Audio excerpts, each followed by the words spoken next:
નમસ્કાર મિત્રો, જય શ્રી કૃષ્ણ, રાધે રાધે. આજે આપણી વાર્તા છે માની મમતા.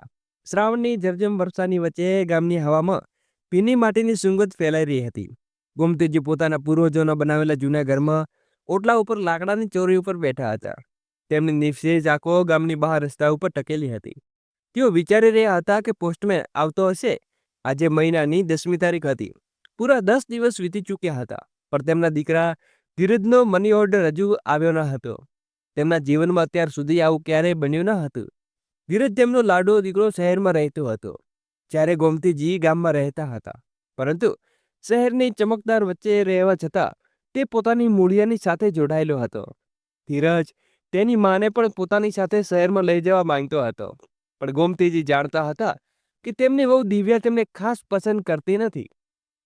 તેથી ધીરજના લાખ સમજાવવા છતાં ગોમતીજી તેની સાથે શહેરમાં જવા તૈયાર ન હતા. ક્યારેક દીકરાને મળવાનું મન થાય તો તેઓ જઈ આવતા અને એક બેસ રહીને પાછા આવી રહેતા. દર મહિને પહેલા વધુમાં વધુ બીજી તારીખે ધીરજ દ્વારા મોકલેલા પૈસા ગામના પોસ્ટમાસ્ટર બાબુને લઈને આવતા હતા. તે માત્ર પૈસા જ ન હતા, તે ધીરજની સલામતીનો પુરાવો હતા અને ગોમતીજી એકલતાના દીકરાની સાથે હોવાથી અહેસાસ કરાવતા હતા. ક્યાંક ધીરજ આ વખતે પૈસા મોકલવાનું ભૂલીને નથી ગયો ને? બેઠા બેઠા તેઓ મનમાં પ્રશ્ન કરી રહ્યા હતા. જ્યારે પણ કોઈ સાયકલની ઘંટડીનો અવાજ સંભળાતો, તેમનું હૃદય ધબકારો ચૂકી જતું હતું. કદાચ આ પોસ્ટમેન બાબુ હશે. પણ નજીક આવતા મોટે ભાગે કોઈ પડોશીઓનો છોકરો ભીના વાળમાંથી પાણી ખંખેરતો મસ્તીમાં સાયકલ ચલાવતો અને નીકળી જતો હતો. ચિંતામાં એક ઠંડા વાદળે તેના મન ઉપર કબજો કરી લીધો. તેમણે ધ્રુદ્ધ હાથે પોતાનો મોબાઈલ ફોન ઉપાડ્યો, જેની સ્ક્રીન ઉપર ધીરજનો ફોટો હતો. તે જ હસતો ચહેરો જ તેને દુઃખ દુભાવી દેતો હતો. પણ આજે ગોમતીજીનું મન ખૂબ અશાંત હતું. નંબર લગાવ્યો, ફોનની ઘંટડી વાગતી રહીને પછી ફોન કપાઈ ગયો. ગોમતીજીનું હૃદય ગભરાઈ ગયું. તેમણે ફરીથી ફોન લગાવ્યો, પણ હજુ એવું જ થયું. કોઈ જવાબ નહીં. હવે તે માનું હૃદય કોઈ અશુભ ઘટનાથી આશંકિત ધ્રુજી ઉઠ્યું. શું થયું છે મારા બાળકને? ત્યાં બધું બરાબર તો હશે ને?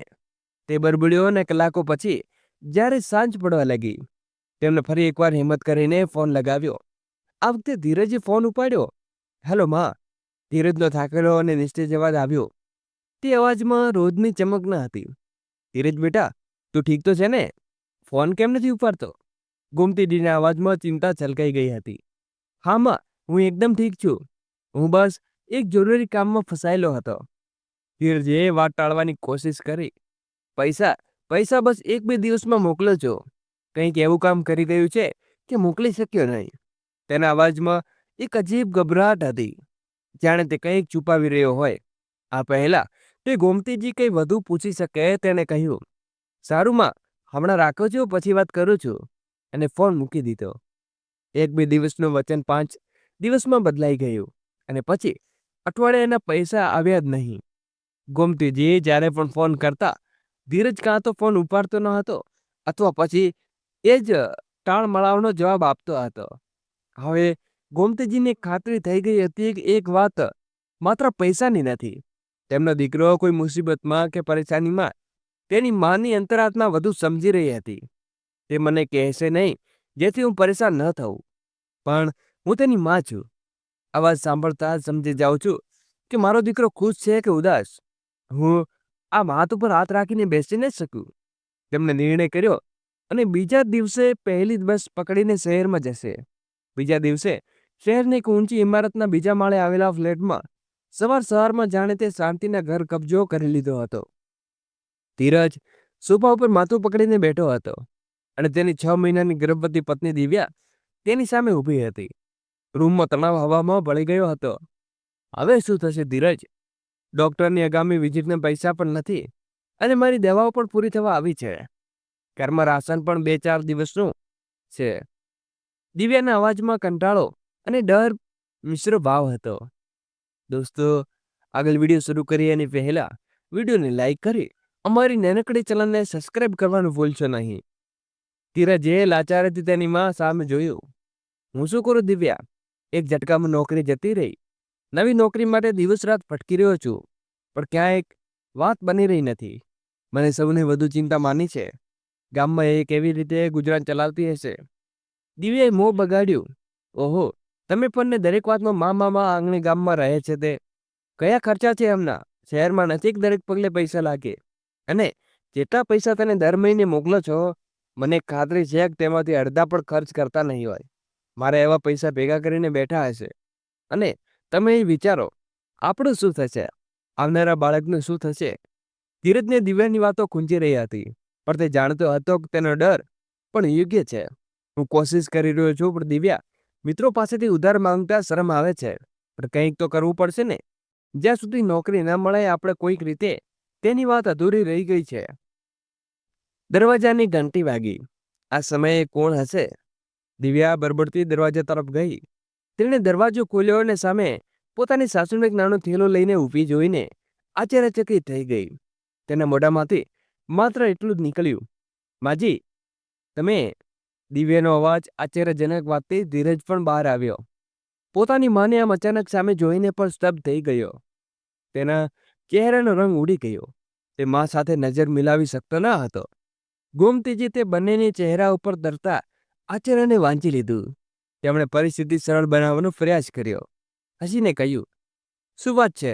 આમ કેમ જુઓ છો? અંદર નહીં બોલાવો? હા માં, હા આવો ને. ધીરજ ગભરાઈને આગળ વધ્યો અને માના હાથમાંથી થેલો લઈને તેને અંદર લાવ્યો. માં, તમે અચાનક, બધું બરાબર તો છે ને?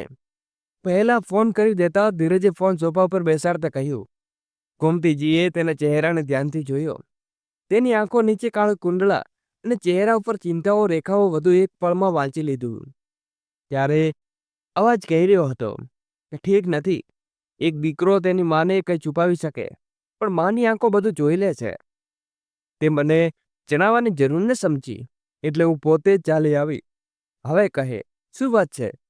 માના સ્નેહભર્યા સ્વરમાં તેની આંખોમાં પોતાની ચિંતા જોઈને ધીરજ ભાગી પડ્યો. તેની આંખો ભરાઈ આવી. તેને રડતા પોતાના નોકરી જવાથી લઈને ઘરની આર્થિક તંગી સુધી આખી વાર્તા માને કહી દીધી. આ સાંભળીને ગોમતીજીના પગ નીચેથી જમીન સરકી ગઈ, પણ તેમણે પોતાને સંભાળ્યા. આ સમયે નબળા પડવાનો ન હતો, દીકરાને હિંમત આપવાનો હતો. તેમણે ધીરજના માથા ઉપર હાથ ફેરવતા કહ્યું, બસ આટલી જ વાત? આ વાત મારાથી છુપાવી રહ્યો હતો? અરે પાગલ, નોકરી તો ગઈ છે, હિંમત થોડી ગઈ છે. તું ચિંતા ન કર, ભગવાન બધું ઠીક કરશે. તને આનાથી પણ સારી નોકરી મળશે. ગોમતીજીના હાથ ધોવા માટે બાથરૂમ તરફ ગયા ત્યારે પાછળથી દિવ્યાએ ધીમા અવાજે પોતાના પતિને કહ્યું, જોયું? એક તો પહેલાથી આપણી મુસીબત ઓછી થતી નથી અને ઉપરથી આ પણ આવી ચડ્યા. હવે તેમનો ખર્ચો પણ આપણો સાથે. ગામમાં રહેતા હતા તો ઠીક તો હતું ને? ચૂપ થા દિવ્યા, માં સાંભળી જશે. ધીરજે તેને ઠપકો આપ્યો. આ સાંભળી લે તો સાંભળી લે, આમાં ડરવાની શું વાત છે? તેમને પણ તો વિચારવું જોઈતું હતું ને કે કીધા વગર મહેમાન બનીને ચાલી આવે છે. પહેલાને જ ઘરનું કામ કરીને મારી હાલત ખરાબ છે. હવે તેમની પણ સેવા કરો. મોંઘવારીએ પહેલેથી જ કમર તોડી નાખી છે. ધીરજે તેને સમજાવતા કહ્યું, દિવ્યા, તું એવું કેમ વિચારી રહી છે? માના આવવાથી પણ આરામ મળશે. તે ગામમાં એક પણ ક્ષણ ખાલી બેસતા નથી. જોજે, તારું કામ હળવું કરવું પડશે. ગોમતીજીએ દરવાજાની તરફ આ બધું સાંભળી લીધું હતું. વહુની વાતો તેમના હૃદયમાં તીરની જેમ ખૂંપી રહી હતી, પણ તેમને જાહેર ન થવા દીધું. તે સમજી ગયા હતા કે અહીં તેનું આવવું વહુને પસંદ નથી આવ્યું, પણ પોતાના દીકરાને આ હાલતમાં છોડીને તે જઈ પણ શકતા ન હતા. બપોરનો સમય હતો. ગોમતીજી રૂમમાં સૂતા હતા. બહારના રૂમમાંથી ધીરજ અને દિવ્યાના ધીમા અવાજો આવી રહ્યા હતા. મારે ડોક્ટર પાસે જવું છે દિવ્યા. દિવ્યા કહી રહી હતી, ચેકઅપનો સમય થઈ ગયો છે, પણ ન તો ડોક્ટરના ફીના પૈસા છે કે ન દવાઓના. ડોક્ટરે સારા ફળ ને ફ્રૂટ ખાવાનું કહ્યું છે, પણ એક સફરજન ખરીદવાની હિંમત પણ નથી મારામાં. દોસ્તો, આગળ વિડીયો શરૂ કરીએ એની પહેલા વિડીયો પર નવા હો તો વિડીયોને લાઈક કરી અમારી ચેનલને સબસ્ક્રાઈબ કરવાનું ભૂલશો નહીં. હું શું કરું દિવ્યા? ક્યાંથી કઈ વ્યવસ્થા કરવાની કોશિશ કરું છું. ધીરજના અવાજમાં ઊંડી લાચારી હતી. આ સાંભળીને ગોમતીનું હૃદય મોઢામાં આવી ગયું. તેના બાળકો એક એક પૈસા માટે મોહતાજ હતા. એ ઉઠ્યા અને થોડી વાર પછી તેમને બહાર આવીને કહ્યું, બેટા, અહીં બેઠા બેઠા ગુંડળામણ થાવ છો. જરા પાછળના પાર્ક સુધી ચાલીને આવું છું. ધીરજ કંઈ કહે તે પહેલા ઘરની બહાર નીકળી ગયા અને તે કોઈ પાર્કમાં નહોતા ગયા. તે સીધા એ બજાર તરફ ગયા જ્યાં સોનાની દુકાનો હતી. તેમના પોતાના હાથમાં પહેરેલા ચાંદીના જાડા કડાને જોયું અને તેમના પતિની ચીલની નિશાની હતી. તેની આંખો ભરાઈ આવી. એક પળ માટે હાથ અટક્યો અને પછી વહુનો નિશ્ચિત ચહેરો અને દીકરાની લાચારી તેમને બધી મમતાને હચમચાવી દીધી. એક દુકાને જઈને કડું વેચી દીધું અને મળેલા પૈસાથી પોતાની ગર્ભવતી વહુ માટે સફરજન, દાડમ અને સૂકા મેવા ખરીદ્યા. બાકીના પૈસા તેને પોતાની સાડીના પાલનમાં બાંધી દીધા. જ્યારે તે ફળોને ભરેલો થેલો લઈને ઘરે પહોંચ્યા ત્યારે ધીરજ અને દિવ્યા આશ્ચર્યચકિત થઈ ગયા. તું તો જાણે છે કે પૈસા તો મારા પાલવ સાથે બંધાયેલા રહે છે અને વહુએ આવી હાલતમાં ખૂબ ફળો ખાવા જોઈએ. બાળક સ્વસ્થ થાય છે. મારી વહુના સ્વાસ્થ્યને અવગણતા નહીં, તેમણે કહ્યું અને ચૂપચાપ થોડા 1000 રૂપિયા ધીરજના હાથમાં મૂકી દીધા. આ રાખી લે બેટા, ઘરના ખર્ચ અને વહુની દવાઓ માટે કામ આવશે. ધીરજ શરમ અને કૃતજ્ઞ મિશ્ર ભાવથી માને જોતો રહ્યો. તે જાણતો હતો કે ગામમાં મા પાસે આટલા પૈસા ક્યાંથી આવશે, પણ આ સમયે તે સવાલ પૂછવાની હિંમત કરી શક્યો નહીં. જેવા ગોમતીજી રૂમમાં ગયા, દિવ્યાએ પોતાના પતિને કાનમાં ફૂસફૂસાવ્યું જોયું અને કહ્યું કે મા પાસે ઘણા પૈસા છે. તમારી પાસે તો દર મહિને મંગાવતા હતા, પણ ગામમાં જરૂરિયાતો શું પડતી હતી. બધું ભેગું કરીને રાખ્યું છે અને આપણને 1 રૂપિયા માટે તડપાવી રહ્યા હતા. ધીરજ ચૂપ રહ્યો. તે પોતાની પત્નીને વિચારસરણી પર દુઃખ થઈ રહ્યું હતું, પણ તેની સાથે દલીલ કરવાની સ્થિતિમાં ન હતો. તે રાત્રે તે પોતાની માને પૂછ્યું કે માં, તમે જે હાથમાં કડું પહેર્યું હતું તે ક્યાં છે? પણ ગોમતીજીએ વાત ટાળી દીધી. બીજા દિવસે માએ આપેલા પૈસા લઈને કરિયાણાની દુકાને પહોંચ્યો. આ તે જ દુકાન હતી જ્યાં તેને વર્ષોથી સામાન ખરીદતો હતો. દુકાનદાર કાકા, જેમનો સફેદ વાળ સાથે ચહેરા પર એક સ્મિત ભર્યું રહેતું હતું, ધીરજને જોતા જ બોલ્યા, અરે ધીરજ બેટા, આજકાલ તું ઓછો કેમ આવે છે?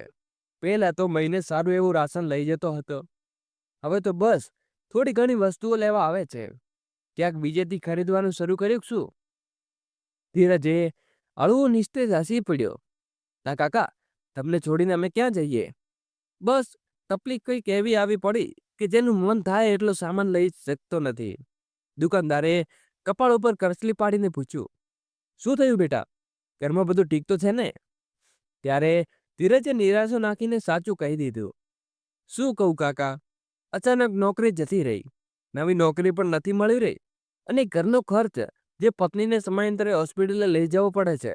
બસ પૈસાનો હિસાબ બની રહ્યો નથી. સમજાતું નથી કે કેવી રીતે જીવનની ગાડી ચલાવવું. ખૂબ પરેશાન થઈ ગયો છું. દુકાનદાર, જે ધીરજના ઘણા સમયથી ઓળખતા હતા, તેને સહાનુભૂતિ નજરે જોવા લાગ્યા. અરે બેટા, તને જે પણ રાશન જોઈએ છે નિસંકોચ લઈ જજે. પૈસા પછી ક્યારે આપી દે છે. ભગવાન મહેનતની માણસને ક્યારેય નિરાશા નથી કરતા. આ તો બસ થોડા દિવસની પરેશાની છે, જલ્દી બધું ઠીક થઈ જશે. દોસ્તો, આગળ વિડીયો શરૂ કરીએ એ પહેલા વિડીયોમાં લાઈક કરી અને કોમેન્ટ બોક્સમાં જય શ્રી કૃષ્ણ લખવાનું ભૂલશો નહીં. ધીરજની આંખોમાં આભાર તરી આવ્યો. ના કાકા, હું એટલું જેટલું બની શકે લઈ જઈશ. સમય આવશે ત્યારે બાકી લઈ જઈશ, તેણે સંકોચથી કહ્યું અને દુકાનદારે બસ જરૂરી વસ્તુઓ સાથે તોલી આપવા કહ્યું. દુકાનદારે સામાન થેલામાં નાખતા ફરી એક હિંમત આપી. યાદ રાખજે બેટા, ઈમાન અને મહેનતવાળા માણસોનો માર્ગ ભલે મુશ્કેલ હોય છે, પણ મંજિલ હંમેશા મળે છે. બસ હિંમત ન હારતા. ધીરજે માથું હલાવ્યું અને આભાર કાકા, સામાનનો થેલો હાથમાં પકડીને ઘર તરફ ચાલી નીકળ્યો. ઘરે પહોંચ્યો તો અંદર રસોડામાં ગોમતીજી વહુ માટે ચા બનાવી રહ્યા હતા અને દિવ્યા કોઈ મેગેઝીનના પાન ફેરવી રહી હતી. ધીરજ અંદર આવ્યો તો ગોમતીજીએ તેને પૂછ્યું, બેટા, એ આસપાસમાં કોઈ મંદિર છે? હા મને, કાનાજીનું ખૂબ ભવ્ય મંદિર છે. ધીરજે તેમને થોડીક દૂર આવેલા એક મોટા મંદિરનું સરનામું જણાવી દીધું. ઠીક છે, હું જરા ભગવાનના દર્શન કરીને આવું છું. તારા માટે પ્રાર્થના કરીશ કે જે કનૈયાની કૃપાથી તેને નોકરી જલ્દી મળી જશે. આટલું કહીને ગોમતીજી ઘરની બહાર નીકળી ગયા. પણ સવારથી બપોર થઈ ગઈ, પણ ગોમતીજી ન આવ્યા. પાછળ બેઠેલા દિવ્યા ક્યારની ગુસ્સામાં બરબડી રહી હતી. સવારમાં મંદિરમાં આડમાં ફરવા નીકળી ગઈ છે અને વધુ કામ મારા માથે છે. શું રાગ મળશે મને? થોડી સાંજે ગોમતીજી ઘરે પાછા ફર્યા અને ચહેરા ઉપર થોડો થાક હતો, પણ આંખોમાં એક અજીબ સંતોષ ચમકી રહ્યો હતો. પણ તેને દિવસ દરમિયાન કંઈ સાર્થક કર્યું હોય, પણ દિવ્યાએ ન તો તેની ફરજ જોયું કે ન પૂછ્યું. બસ એક રસોડામાં જઈને પાણીનો ગ્લાસ લીધો અને રૂમમાં તરફ ચાલી ગઈ. તે દિવસ પછી આ તેનો રોજનો નિયમ બની ગયો હતો કે સવારે વહેલા ઉઠતા અને ઘરનું મોટાભાગનું કામ ઝાડુ પોતું વાસણ ચૂપચાપ પતાવી દેતા અને પછી મંદિર માટે નીકળી જતા. તે પાછા પડતા તો સાંજ પડી ચૂકી હતી. દિવ્યાને હવે તેનામાં વધુ ગુસ્સો આવવા લાગ્યો. દિવ્યાના મનમાં ચીડ અને સવાલો રોજ વધતા ગયા. તે રોજ પોતાના પતિ સાથે, શું કહેવું છે તમારું માનું?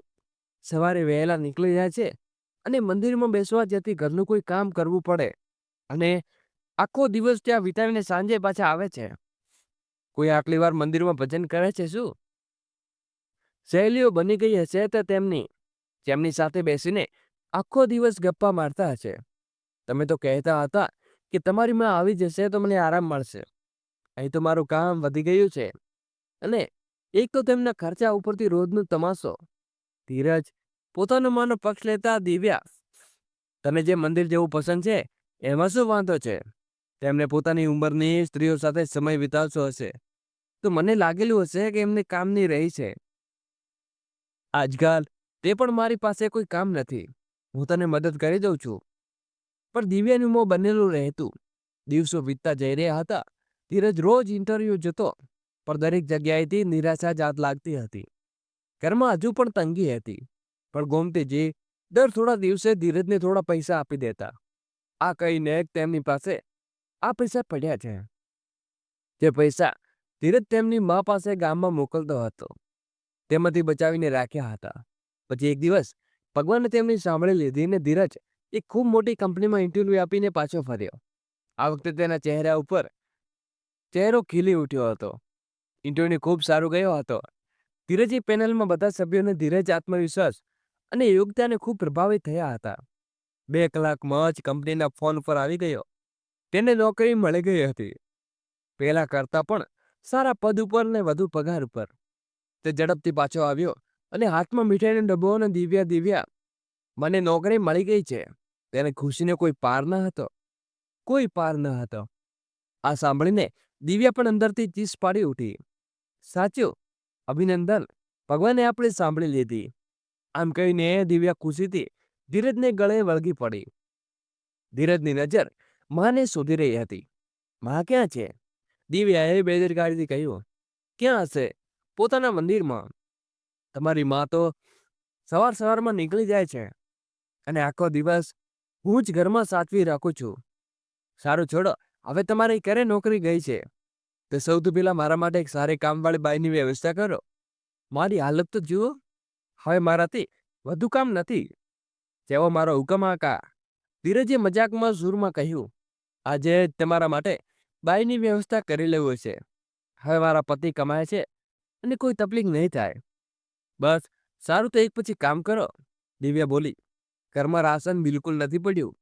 જે રાશન તમને દિવસે લઈ આવ્યા હતા ને તેટલું ઓછું પૂરતું વારંવાર લાગી રહ્યું છે. હવે જાઓ અને કિરાણાની દુકાન પરથી સામાન લેતા આવજો. ઠીક છે, લાવું છું. માએ જે પૈસા આપ્યા હતા તેમાંથી નાના મોટા ખર્ચ પૂરા થઈ રહ્યા છે. કહીને ધીરજ ઘરની બહાર નીકળી ગયો. તે ફરીથી કરિયાણાની દુકાન ઉપર પહોંચ્યો. સામાન લેતા લેતા ધીરજે દુકાનદારને પૂછી લીધું, કાકા, અહીં આસપાસમાં સારી કામવાળી બાઈ મળી જશે? ઘરમાં સખત જરૂર છે. દુકાનદાર બોલ્યો. અરે બેટા, બિલકુલ સાચા સમયે પૂછ્યું છે. મેં દિવસ પહેલા જ મારા ઘર માટે એક બાઈની કામ રાખી છે. આમ એટલું સરળ અને મન લગાવી કરે છે કે શું કહું. આપણા ઘરે જ સફાઈ કરી રહી છે. ચાલ હું તને મળાવી દઉં. જો તેમની વાત બની જાય તો તારું પણ કામ થઈ જશે. દુકાનદારે ઘર નજીકમાં હતું. ઓહો, બહુ સારું થયું કાકા, કહીને ધીરજ દુકાનદાર પાસે તેના પર ચાલી નીકળ્યો. અંદર એક સ્ત્રી ઝૂકીને ખૂબ જ લગનથી ફર્શ ચમકાવી રહી હતી. તેને પેટ દરવાજા તરફ હતી. દુકાનદારે તેને અવાજ આપ્યો. બહેનજી, જરા સાંભળો તો. આપણે એ પણ કામવાળી બાઈની જરૂર છે. તેમની સ્ત્રીઓ પાછળ ફરીને જોયું તો ધીરજની દુનિયા ફરી ગઈ હતી. તેની આંખો સામે અંધારું છવાઈ ગયું હતું. તેના પગ જમીન નીચેથી તેનું આખું અસ્તિત્વ સરકી ગયું હતું. તેની આત્મા અંદર સુધી ધ્રુજી રહીને આંખો ફાટી રહી હતી. કામવાળી બાઈ જે દુકાનદારના ઘરમાં ઝાડુ પોતું કરી રહી છે તે બીજો કોઈ નહીં પણ તેની પોતાની માં ગોમતીજી હતી. માં, તમે અહીં? આનાથી વધુ ધીરજના ગળામાંથી અવાજ ન નીકળ્યો. શબ્દો તેના ગળામાં ગૂંચવાઈ રહ્યા હતા. ગોમતીજી પોતાના દીકરાને આમ અચાનક જોઈને પથ્થરની મૂર્તિ બની ગયા. તેના હાથમાંથી થોડું પોતું પડી ગયું. શરમ, પીડા અને પડવાની જવાથી બીકથી તેના ચહેરાના પરસેવા રેબઝેબ થઈ ગયો હતો. સત્ય અરીસાની જેમ સ્પષ્ટ હતું. તેની માં રોજ મંદિરે જવાને બહાને ઘરની બહાર નીકળતી અને લોકોના ઘરોમાં ઝાડુ પોતું કરીને પૈસા કમાતી, જેથી તેના દીકરાનું ઘર ચાલી શકે, જેથી તેની ગર્ભવતી વધુ પૌષ્ટિક આહાર મળી શકે, જેથી દીકરાનું સ્વાભિમાન બચી રહે. જે માને તેની પત્ની બોજ સમજી રહી હતી તે મંદિર જવાને કામચોરી માની રહી હતી. તે પોતાના બાળકને પોતાનું પેટ ભરવા માટે પોતાની વૃદ્ધાશ્રમમાં અને સન્માનના દાવ પર લગાવી રહી હતી અને બીજાના ઘરમાં ગંદકી સાફ કરી રહી હતી. આજે ધીરજ સામે તેની માં નહીં, ત્યાગ અને તપસ્યાની દેવી ઊભી હતી અને તે પોતે તે શરમ, અપરાધ અને પોતાની મરજી નામજય બોધ નીચે દબાયેલો સ્તંભ ઊભો હતો. દુકાનદાર પણ ધીરજના મોઢામાંથી નીકળેલા તે ધ્રુજતા શબ્દોને હલાવી રહ્યો હતો અને પછી માં અને તેના અનુભવની મગજની વીજળી ઝડપથી. તેના પછીના દિવસે આ સ્ત્રી પોતાની ઓળખ છુપાવીને તેની પાસે કામ માંગ્યું હતું અને 2-4 દિવસ પછી પોતાની મહેનતના પૈસા માંગી લેતી. આજે તે સમજાતું હતું કે પૈસા તે પોતાના માટે ન હતા પણ તે દીકરાનું ઘર ચલાવવા માટે જ હતા, જે પોતાની પરેશાનીઓથી ખોવાયેલો હતો. તે દુકાનદારે દુનિયા જોઈ હતી પણ માની મમતાનું આવું નિસ્તબ્ધ અને મહાન રૂપ તેને આ પહેલી વાર જોયું હતું. તેને પોતાની આંખો ભરાઈ આવી. તે વિચારવા લાગ્યો કે કેવી શક્તિ હોય છે કે એક માની અંદર જે પોતાના અંશને ઉછેરવા માટે પોતાના સામાન્ય દાવો પર લગાવી દે છે. જે દીકરાને લાડથી ઉછેર્યો આજે તેની સામે છુપાઈને તેના બીજા ઘરોમાં ગંદકી સાફ કરી રહી છે. રૂમમાં એક પારે અસહ્ય શાંતિ છવાઈ ગઈ હતી અને આજે ત્યારે ધીરે તેના જડ પર ગયેલો હાથને હલનચલન આપી રહી છે. આગળ વધીને તે પોતાની મા પાસે પહોંચી અને પોતાના ખરબચડા ભીના હાથમાં પોતાના હાથને પકડી લીધો, જે ક્યારે તેને હારનું સંભાળતા તેના માથા ઉપર હાથ ફેરવતા હતા. દોસ્તો, આવી માતાના મમતા નૃત્ય વિશે દુકાનદાર તરફ જોઈને તેને હાથ જોડ્યા. પછી રૂંધેલા ગળાથી બોલ્યો, કાકા, આ મારી મા છે, પછી કોઈ કામ નહીં કરે. પછી તેણે પોતાની મા તરફ જોયું અને તેની આંખોમાં હજુ પણ ચૂકેલી હતી. ચાલો મા, ઘરે ચાલો, મને નોકરી મળી ગઈ છે. આ વાક્ય સાંભળીને ગોમતીને હૃદયને ખૂબ શાંતિ મળી ગઈ. ધીરજ પોતાની માને ટેકો આપીને દરવાજા તરફ લઈ ગયો. બંનેની આંખોમાં આંસુ હતા પણ આંસુ અર્થ અલગ અલગ હતા. એકની આંખોમાં પોતાના ત્યાગ પકડાઈ જવાની પીડા હતી તો બીજાની આંખોમાં પોતાની ધીરજ નજરોમાં પડી જવાની અપરાધ ભાવ. અને રસ્તા પર પોતાની કહીને બોલ્યું. જેવા બંનેને ઘરની બહાર પડ્યો, ધીરજ સ્કૂટર રાખેલો રાશનના સામાન કાઢવા લાગ્યો. માં, તમે અંદર ચાલો, હું આવું છું, તેણે ધીરજ અવાજે કહ્યું. ગોમતીજીએ થાકેલા પગમાંથી ઘરની અંદર પ્રવેશ કર્યો. તેમની આહટ સાંભળતા જ સોફા પર બેઠેલી દિવ્યા તેના ચહેરા ઉપર ગુસ્સો અને રાહ જોવાને કારણે લાલ થઈ ગયો હતો. ઊભી થઈ ગઈ, આવી ગઈ આખા શહેરની ફરીને. તેના અવાજમાં કડવાશ ભરેલી હતી. અરે, થોડો તો વિચાર કર્યો હોત કે મારી હાલતનો.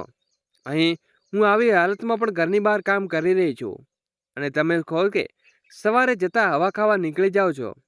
બહુ શોખ છે મંદિર છે બેસવાનો કે સહેલીઓ સાથે બેસીને બીજાની પંચાયત કરવાનો. અમારા ઉપર બોજ બનીને બેઠા છો. તેઓ કોઈ અહેસાસ છે કે નહીં? ત્યારે આવ્યા છો, માત્ર 5 વર્ષો વધારી રહ્યા છો. ગોમતીજી કોઈ મૂર્તિ જેમ નિસમય ઊભા રહ્યા હતા. દરેક શબ્દ ચામુકની જેમ તેના આત્મસન્માન ઉપર પડી રહ્યા હતા.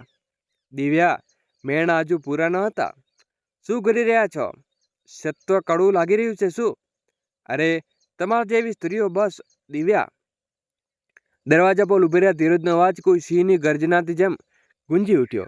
તેના ચહેરા ગુસ્સાથી લાલ હતો.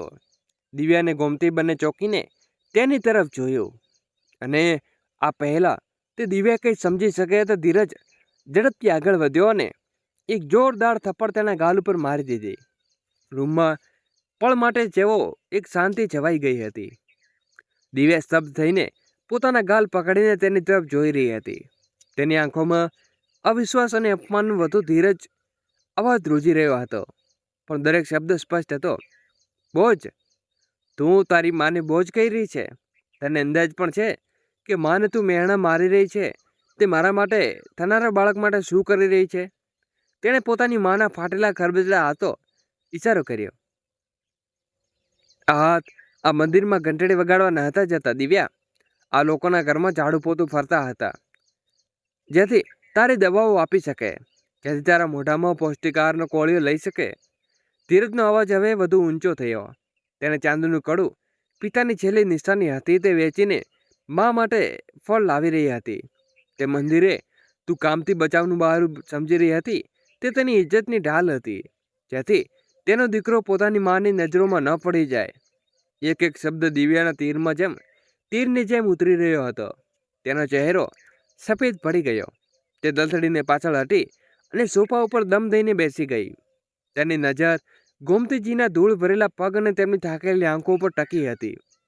સત્ય એક બર્ફીલા તોફાનની જેમ એક અસ્તિત્વને ધ્રુજાવી ગયું. તે પોતાની કહેલા શબ્દોને બોજ નીચે દબાઈ ગઈ. તેનું માથું ઝૂક્યું અને કપાની ડિસ્કા લાગ્યા.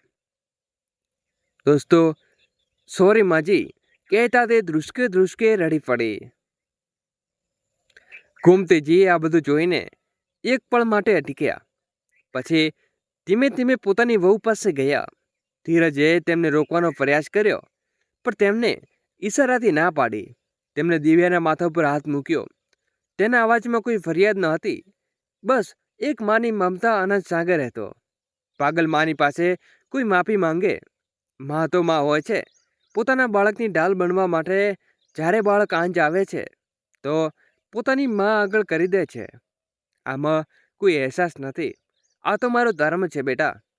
તેમણે દિવ્યાના ચહેરા ઉપર ઉઠાવ્યો અને તેના આંસુ લૂછતા કહ્યું, જે દિવસે તું મા બનીશ ને તે દિવસે દર્દની મીઠાશ સમજી લઈશ. એક મા તેની સંતાનની મોટું કરી કોઈ તીર્થ હોતું નથી. મારું મંદિર તો મંદિર ઘર છે જ્યાં મારા બાળકો રહે છે. આ સંતાબળતા જ દિવ્યાના ડુસકા વધુ તેજ થઈ ગયા. તેણે ઝટકામાં પોતાની ગોમતીજીના પગ નાખી દીધા અને તેની સાડી પકડીને કોઈ બાળકને જેમ રડવા લાગી. માજી, મને માફ કરી દો, મેં પાપ કર્યું છે. ગોમતીજીએ તેને ઉઠાવતા પોતાની છાતી સરખી ચાંપી લીધી. પણ આજે આ સાસુને વહુનું મિલન ન હતું, આ મા અને દીકરીનું મિલન હતું. એક તેણે પોતાની ત્યાગની દરેક સીમા ઓળંગી ગઈ હતી અને બીજી તેણે પોતાની સાથે ઓળખીને પોતાની મમતાને સામે અર્પિત કરવાનો સંકલ્પ કરી લીધો હતો અને મનોમન વિચારી લીધું હતું કે પોતાની માને પોતાને દૂર નહીં જવા દે. ધીરજ દૂર ઊભો ને આ દ્રશ્ય જોઈ રહ્યો હતો. તેની આંખોમાંથી પણ આંસુ વહી રહ્યા હતા. આજે ખરેખર તે પોતાની ઘર એક મંદિર જેમ દેખાઈ રહ્યું હતું, જ્યાં સંબંધો પોતાની સૌથી શ્રેષ્ઠ કઠિન પરીક્ષામાંથી પસાર થઈને કુંદનની જેમ ચમકી ઉઠ્યા હતા. તો દોસ્તો, તમને આ વાર્તા કેવી લાગી જરા કોમેન્ટ કરીને જરૂરથી જણાવજો. તમે આ વાર્તા પર ભારતના કયા શહેરથી સાંભળી રહ્યા છો? તો વાર્તા પસંદ આવી હોય તો વિડીયોને લાઈક કરો અને ચેનલને સબસ્ક્રાઈબ જરૂરથી કરી દેજો. વાર્તાને અંત સુધી સાંભળવા માટે તમારો ખૂબ ખૂબ આભાર. જય શ્રી કૃષ્ણ. રાધે રાધે. ફરી મળીશું નવા વિડીયો સાથે.